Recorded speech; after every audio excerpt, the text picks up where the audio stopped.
Olá, meu nome é Natália de Laete, sou aluna bolsista do projeto intitulado Avaliação da Saúde Bucal de Crianças e Adolescentes com Diabetes mellitus tipo 1, atendidos na Policlínica Central Municipal de Governador Valadares, sob orientação da professora Fernanda de Oliveira Belo Correia. O diabetes mellitus tipo 1 é um distúrbio crônico, metabólico e multifatorial mais comum na infância e adolescência, sendo caracterizado pela interrupção da produção de insulina. Estima-se que no mundo, em 2021, 1,2 milhões de crianças e adolescentes com menos de 20 anos tinham o diagnóstico da doença. Estima-se que anualmente, 108.200 novos casos são identificados em menores de 15 anos de idade, e esse número se eleva para 149.500 quando a faixa etária se estende aos menores de 20 anos. O Brasil ocupa a terceira posição no ranking entre os países com maior prevalência da doença em menores de 19 anos de idade.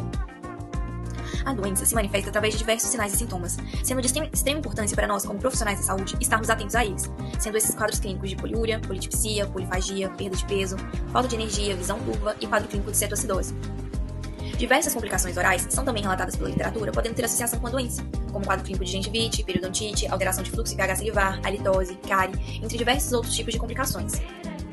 Sendo assim, o objetivo do nosso estudo foi avaliar a condição de saúde bucal, o fluxo e pH salivar de crianças e adolescentes com diabetes mellitus tipo 1 em relação a um grupo de indivíduos sistemicamente saudáveis.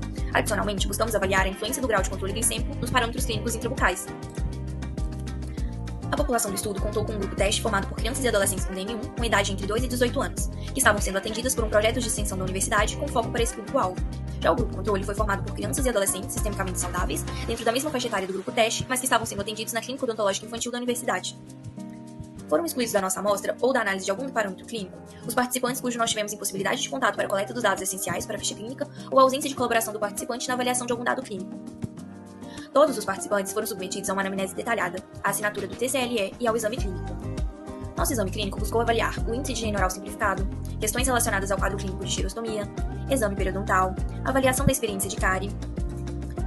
Além disso, também foi realizada uma avaliação salivar, onde foi realizada uma coleta de saliva não estimulada por um período de 5 minutos e que posteriormente nós mensuramos o fluxo salivar e o pH salivar através de fitas de pH em papel.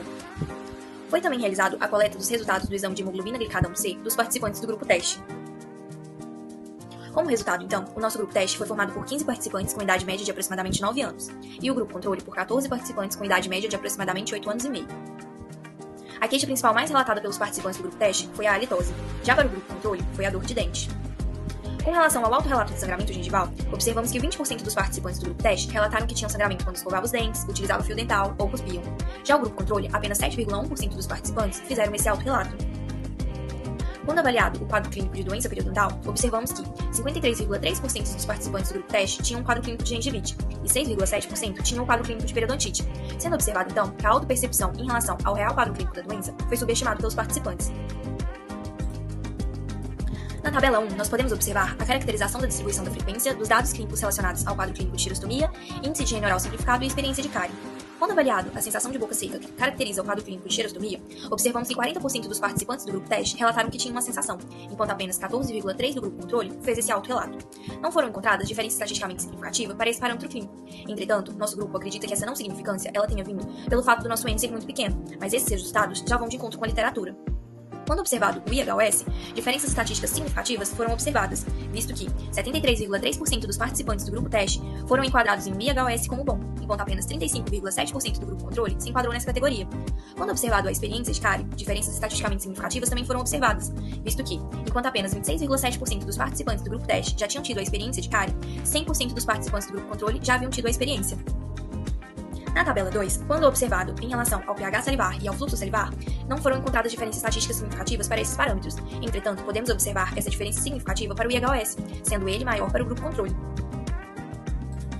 Para avaliar se o grau de controle glicêmico estava tendo influência nos parâmetros clínicos avaliados, optamos por fazer uma subdivisão do nosso grupo teste. Sendo assim, realizamos essa subdivisão baseada na mediana do valor da hemoglobina glicada desses participantes, ficando assim ela no valor de 7,6%.